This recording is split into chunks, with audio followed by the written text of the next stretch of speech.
to get into that major development of yesterday. We're joined in the studio by Natasha Kirtchuk, I-24 News host of Israel Business Beat and football fan extraordinaire, as it turns out. We'll get into that here. Thanks for joining me. Look, talking about Argentina here, okay? And you've got some familial connections. This is a country and a team. And look, I know if you're from Argentina, you bleed that blue and white, or however those colors are referred to. This is a major deal. The team seems despondent at this point, okay? I mean, Messi, I think in his post-game press conference, talking about the team being dead. It didn't look good. Where does this go from here? I mean, I think that was just the immediate reaction after the game. He was upset. Yeah.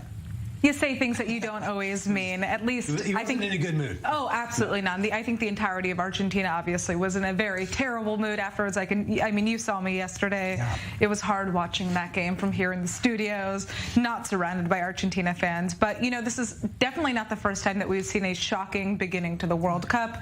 It is the World Cup, and there are always kind of crazy upsets like this. You have to remember, Argentina is on the short list of nations who have won 2 World Cups. Not just one, but 2 World Cups. Granted, the last one was 36 years ago, I know, in 1986. But, you know, football culture in Argentina is extremely, extremely strong. You just spoke about it. There's so much of a desire to win, especially for Messi, who hasn't yet won his World Cup. He hasn't clinched that title yet. And I really find it hard to believe that that's not going to translate onto the field in some way. Okay. Also, keep in mind, Argentina scored 4 goals in the first half. 3 were deemed offsides, one of them questionable in my opinion.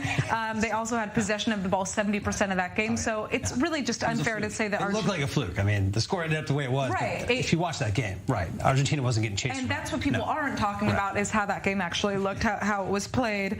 At this point, what we know is that Argentina can only score 6 points in this group stage. They have to beat both Poland and Mexico to make that happen. The good news is that last night Mexico and Poland did tie, so there's a chance, but you know, look, it's on going to Messi, be. I mean, all the attention on him, clearly, Lionel Messi. I mean, there's conversations about the greatest of all time, Messi versus, you talk about the 80s, Maradona, Pele. I mean, those guys won World Cups. Yeah. When that moment came, they carried their teams to the finish line. A lot of Messi's legacy still, despite all of his career accolades, does it depend on that, on the World Cup? Listen, I think that obviously one of the reasons that Argentinians want this win so much is for him, so that he can finally clinch that title that we're talking about, the one that he hasn't. Argentina just won Copa America last year. They were champions, so that was a really big deal for fans of Argentina because Messi made that happen as well.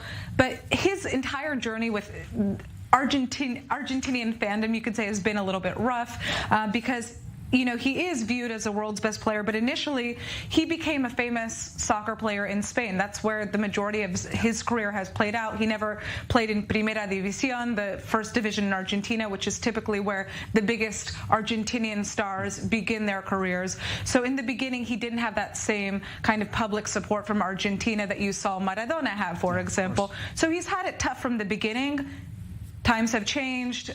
Public perception has shifted, and I think that beyond just the pressure he probably is putting on himself, there's this feeling that everybody has that they want this guy to win. He's 35 years old. This is probably his last World Cup. And he's in top form. I mean, he looks great. Look, this is another aspect of this I want to bring out. You touch on this a little bit. Israel's collective Argentinian community. You know, there's a lot of people from Argentina here. Is this one of those moments where you feel that, where everyone sort of comes out, where that side of people are coming out? I mean, tell us about that unique side of Israel, this Argentina. Well, yeah, I mean, Argentina is home to one of the largest Jewish populations in the world. We have over 200, I believe the statistic is over 250,000 Jews living in Argentina, many of whom have made aliyah within the past couple of years. They've immigrated to Israel because of the economic turmoil that Argentina is currently facing, another added incentive to move to this country. So there's a huge fandom here in this country for Argentina. I'd argue a lot of people don't realize that about Israel. There's 100%. A very sizable Argentinian community here, you know. And also across the Arab world. Obviously, Saudi Arabia winning, you know, this happened in Qatar, so people were cheering as well. But there's also a lot of Arab fans of Argentina. Messi's just made a name for this country as well, too. So I think that overall, Argentina is pretty much loved despite we'll keep our eyes on them, as will the rest of the world. Natasha Kirtchuk, thanks for being with us on something near and dear to your heart, I know. Oh, absolutely.